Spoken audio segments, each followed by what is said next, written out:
Beloved Creator of all that is, we are amazed at duality and what it represents. For beauty is seen only because of ugliness, and greatness is only known for its lack.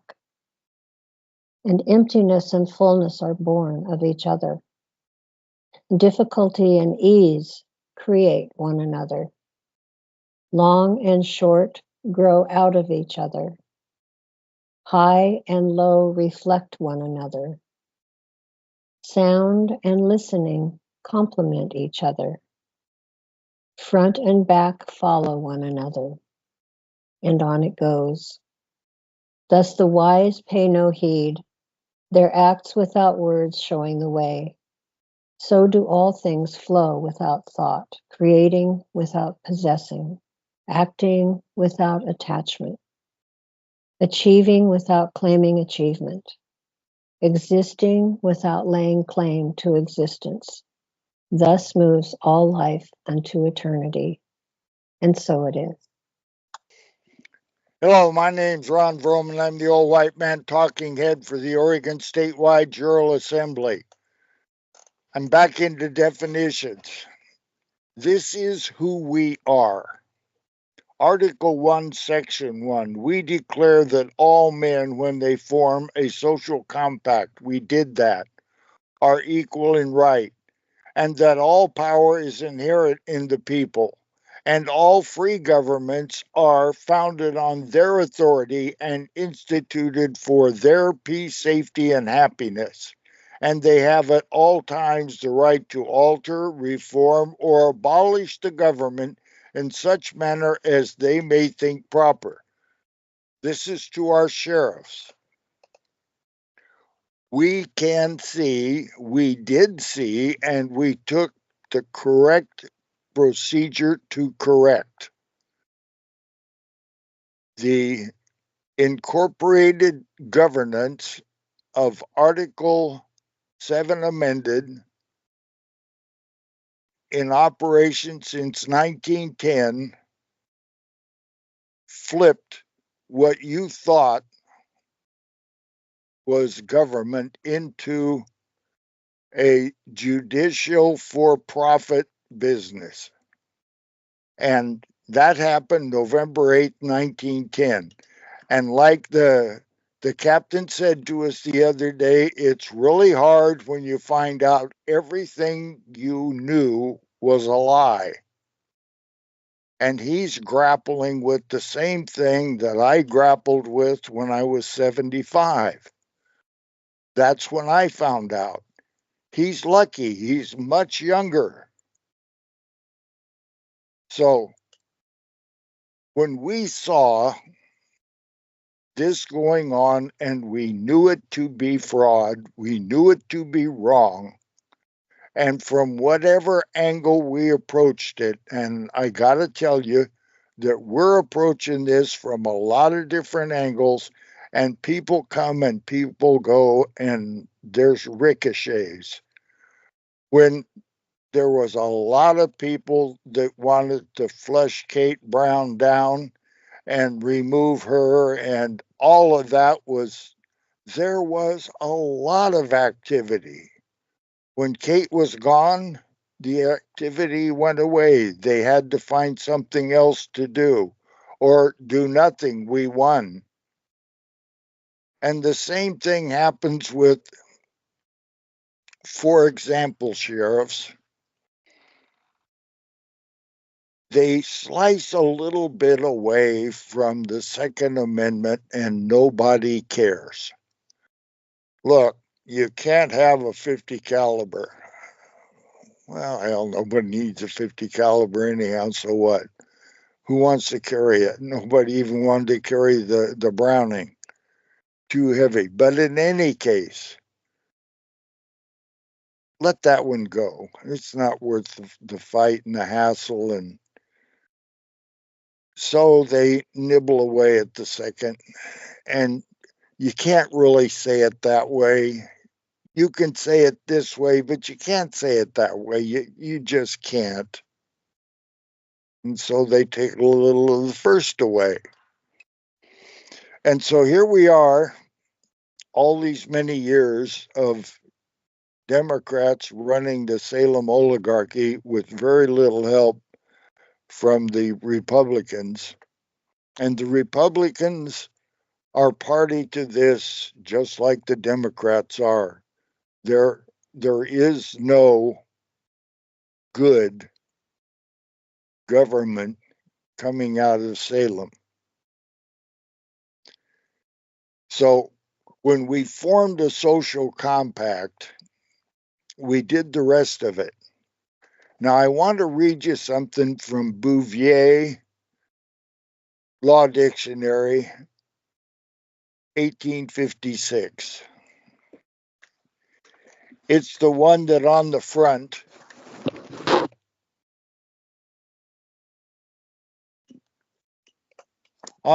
it says, adapted to the Constitution and the laws of the United States of America and of the several states of the American Union. Revised 6th edition, 1856. Only this Bouvier dictionary is the correct dictionary for looking up anything having to do with law. Anything else is wrong.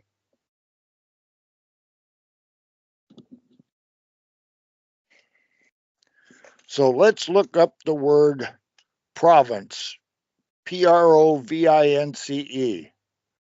Sometimes this signifies the district into which a country has been divided. Sometimes that's what they lead with. Semicolon, as the province of Canterbury in England, the province of Languedoc in France. Sometimes it means a dependency or colony, as the province of New Brunswick. It is sometimes used figuratively to signify power or authority, as in, this is important, as in the province of the court to judge the law and of the jury to decide the facts. Now that's what province is in actual definition of what law is. We come over to Black's Law, 6th edition, the 100-year centennial, 1991. It's a good book. And they say province. The district into which a country has been divided, semicolon. Wow. It morphed from sometimes this signifies the district, and there's another sometimes, and even a third sometimes, and then a fourth sometimes, and 150 years later or something, the Bar Association has changed province to mean the district into which a country has been divided, semicolon. That's it, as in the province of Quebec, Canada. More loosely, a sphere of activity or a profession, such as medicine or law. More loosely. That's wrong. That's what they want us to think. So, provisional. We are the provisional government on Oregon. This bunch right here. Article 1, Section 1. That right there. That's who we are. Provisional. We're not temporary. Temporary means something entirely different. We're not here to usurp anything. Capture the idea. The Department of Transportation on Oregon is functioning. And when it snows, they do what they need to do. And all of those things happen as a matter of course. Whether you have elected or not elected a senator, House of Representative, Secretary of State, whether or not there was an appointed department head for whatever executive power is in force at the time, Democrat or Republican or Libertarian or Green or whoever it should happen to be. Provisional is we're here to fix the government. We're not here to fix all of the departments and make things run better. This is not what Elon is doing. This is to return to a constitutional Republican form of government without all of the for-profit courts and other systems that are preying upon us. Here's the part. You are here for our peace, safety, and happiness. You are not here to determine whether or not there was a license plate on the front of that car. That's not what you're here for. You're not here to break your oath and to sell me a concealed carry permit. You're not here for that. Now, I understand that bad people get guns, and oh my goodness, you go up against the bad people. Yes, you do. That's what you're hired for. That's what you took the oath to do. Similar to when I joined the Navy. I took the oath to join the Navy and ride around on carriers and fight a war if they had one. I enlisted to do that. I didn't take an office oath. I took an enlisted oath. Officers are something else. People that occupy the office of sheriff have an enormous function, and they have to do it properly. And they haven't been doing it properly for 115 years, and they're comfortable doing it the way they do it, which is wrong. There is de facto and there is de jure. Now, when you look up de facto in Black's Law, the one that changed the definition of province, when you look up in Black's Law, the definition of de facto, you come up with page 416.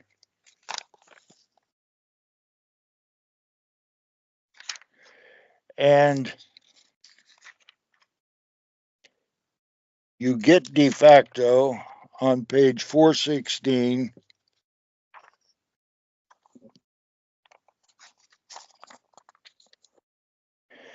And it says, de facto, in fact, indeed, actually. This phrase is used to characterize an officer, a government, a past action, or a state of affairs, which must be accepted for all practical purposes. That's where people stop reading. But is illegal or illegitimate. It has become illegal and illegitimate because of Article 7 amended, put in there by attorneys, bar attorneys, British Accreditation Registry. They're all in it.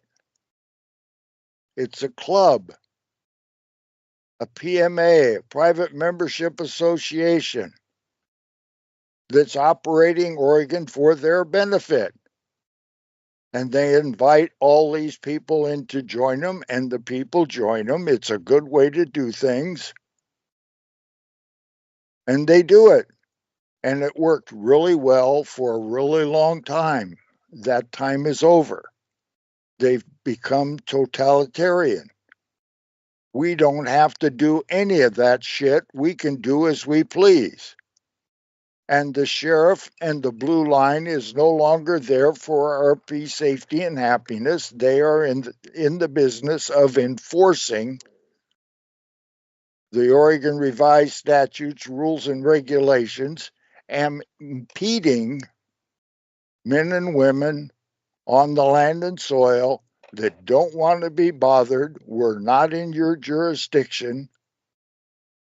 And they refuse to acquire the knowledge necessary. Well, that time's over also. We're not going away. We have access to cable TV.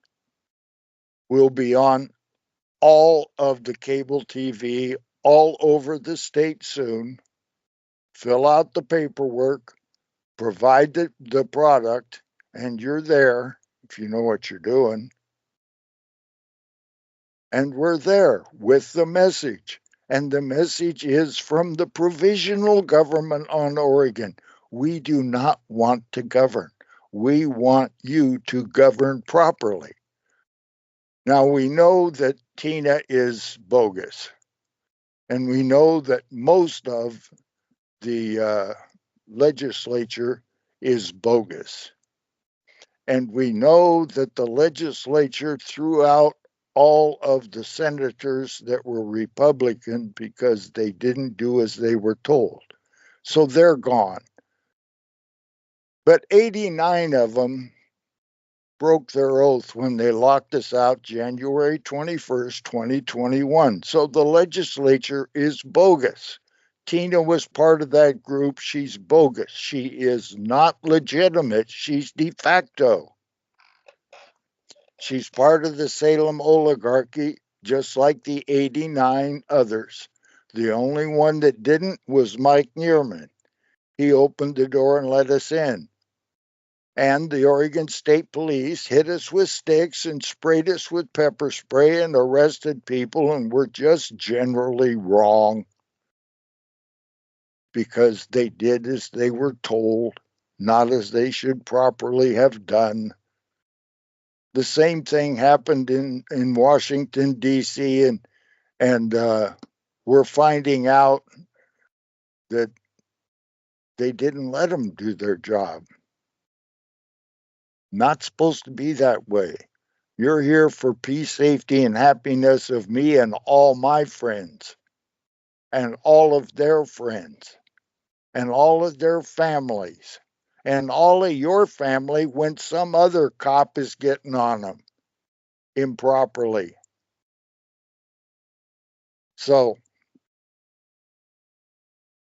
there's a writ of habeas corpus, and I'm looking that up again because we have two of them.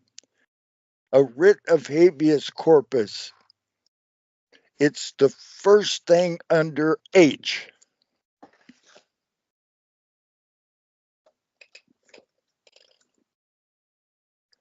In Bouvier.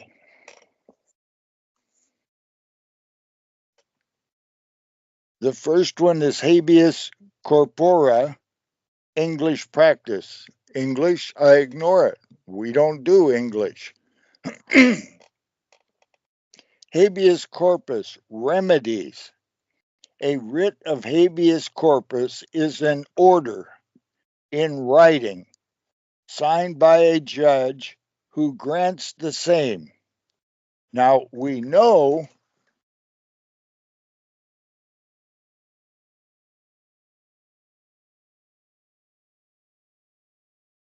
from province,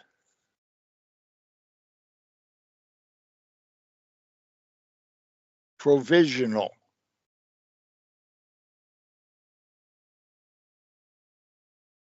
It is the province of the court to judge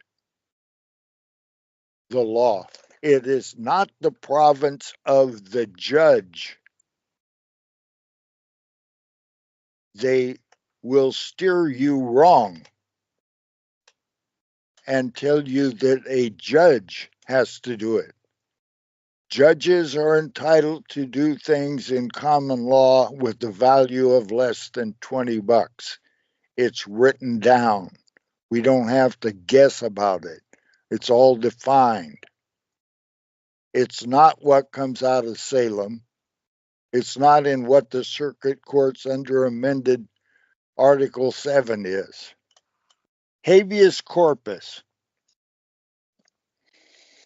Issues in the name of the sovereign power. On Oregon, the sovereign power is with the people. It's defined that way. It's not what the bar tells you it is. Where it is granted by such a court or a judge, not just a judge. Over in Blacks, it tells you it's a judge, such as a court or a judge thereof, having lawful authority to issue the same, directed to anyone having a person in his custody or under his restraint, commanding him to produce such person at a certain time and place, and to state the reason why he is held in custody or under restraint. Show me the body. And those that put him into custody did not have the authority. So now we'll talk a moment about authority. There's courts of record, and then there's courts that are not courts of record. Newburgh Municipal Court is a court without a record. Okay? Beaverton is a court of record. All of the circuit courts on the counties for the state are courts of record. Then we find which courts have authority over people. So then you have to read Article 7 original, where there is no six-man jury, there is no appellate court.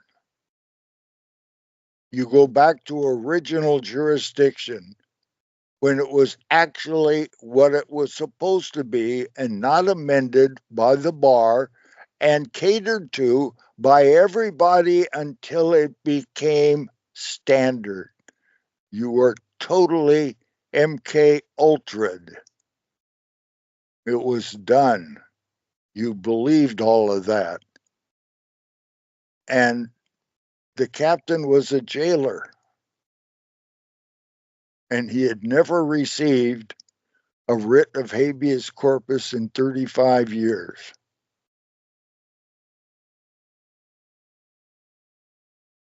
That doesn't quite seem right. Now, why did they do habeas corpus again?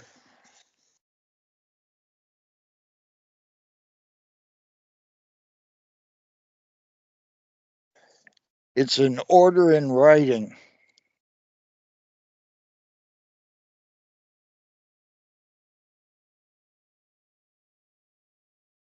In common law, considered as a remedy to remove the illegal restraint on a free man.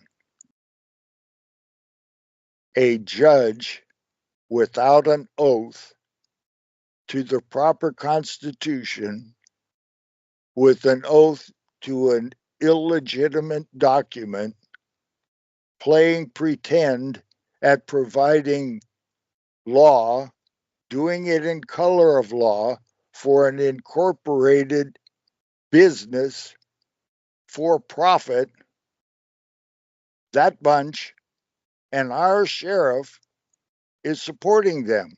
And it says right here,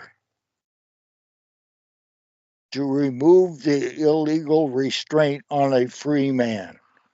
Now they're holding such a man, Ron Strasser, and they're not to be holding him because on Oregon, we have an Article 3 court, which is the one Supreme Court written right from their Constitution, and mine too.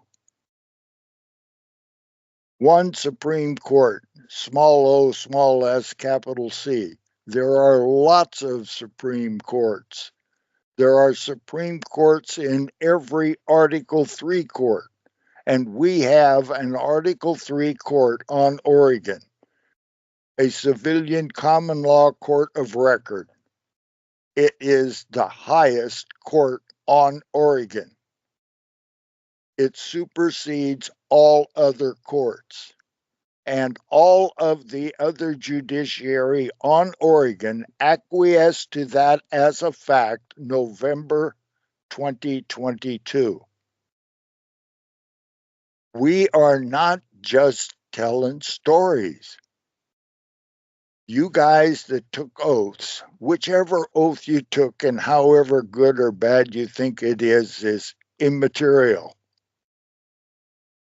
You took one of some sort to a constitution or to two constitutions, and you don't know what is in the constitution you took an oath to. That's all play pretend. Now, there's a really smart businessman running a very large corporation that when they have a business meeting, they don't say, we're going to talk about the paper that went through last week. No. What they're going to talk about, they read right then at the table, maybe a half hour or 45 minutes of reading the material that they're going to discuss, because they found out that all these really smart people will fake it and not read it. So they just make them read it. Part of the meeting. When I worked for the telephone company, they had System Instruction 24, SI 24. Every 6 months, they'd take a half hour and read SI 24 to every single member of the Pacific Telephone and Telegraph Company. All of us heard it and read it. SI 24, honesty in the business. You will not steal from Ma Bell. Every 6 months. You know, you live and work and do what you're doing, and every 6 months they renew the promise. You're not going to steal from Ma Bell. Honesty in the business. You're not going to steal from the customers either. You're going to do what is supposed to be done and what we have agreed with the Public Utility Commission to do. Period. And it's similar to the sheriffs. The sheriffs have to, if you have honor, which you have to do the job. And if you don't have any, it will become self-evident and we will remove you from the office of sheriff. It's not difficult, but you have to take a proper oath. And we have to return Oregon to a constitutional Republican form of government. We cannot have convicted felons convicted by the people operating the levers of government in Salem and on Yamhill County And Washington County, you do not get to do that. Now, here's another piece of information a lot of people don't know. There's a bail bond system. There's a system of being able to bail yourself out of jail or somebody to bail you out of jail, put up money or property or value so that you can be free to do what you have to do, but you are still obligated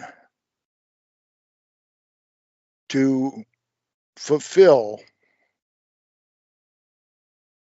the claim against you. You have to stand in court and face your accuser and deliver what needs to be delivered. But we'll let you out on bail, promise that you'll return. And that's a function by bail bond agencies. They put up the money, they handle the bonding, just like they bond freight and they bond actions of interpreters on errors and omission.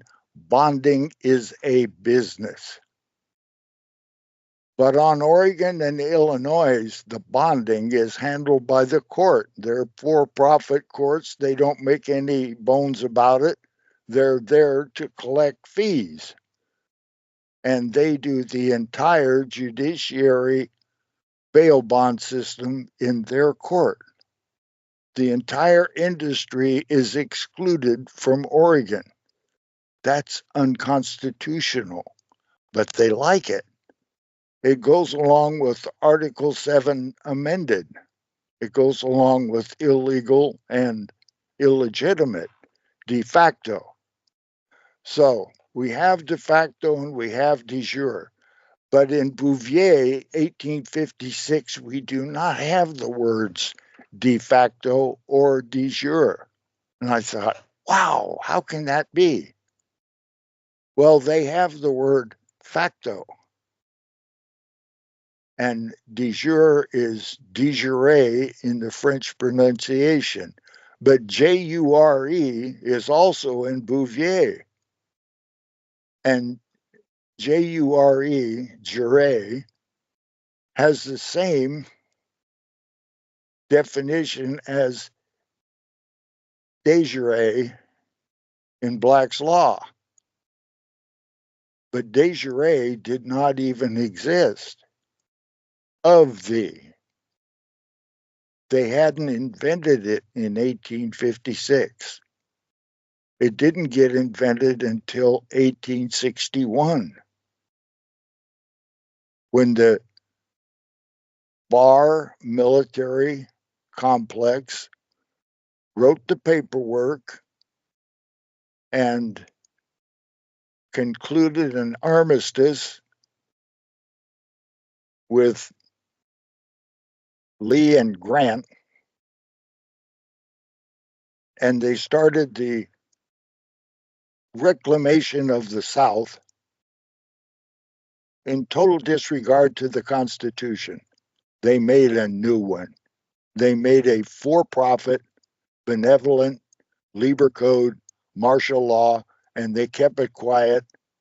I don't know what rank in the military gets read into it, probably colonel, lieutenant colonel. This is what's really going on, guys.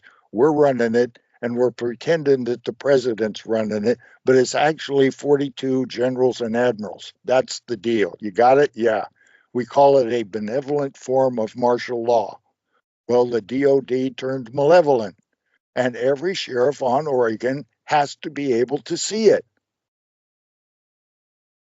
If your sheriff's department has taken the money from the United Nations to back them in case bad things happen, and you would be part of the blue hats for money, and that list of counties, sheriffs, is available. I don't even want to know who did it.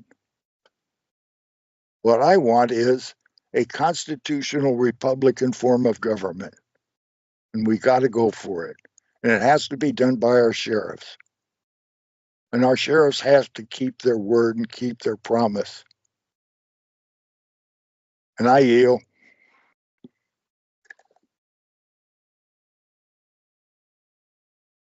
They do not want to let go of this. They do not intend on losing here. And we do not intend giving it back to them. And then the bullets started flying. And then he jumps out of the car. And he's got both his hands up. And he got out of the car, and he had his hands in the air. He's like, just shoot me then. This is what you want, to shoot me. And they did. They shot him dead. With his hands in the air, and I saw it. I swear to God. He was just walking with his hands in the air. And they shot him. And they shot him dead, and then after he was down on the ground, they shot him 3 more times.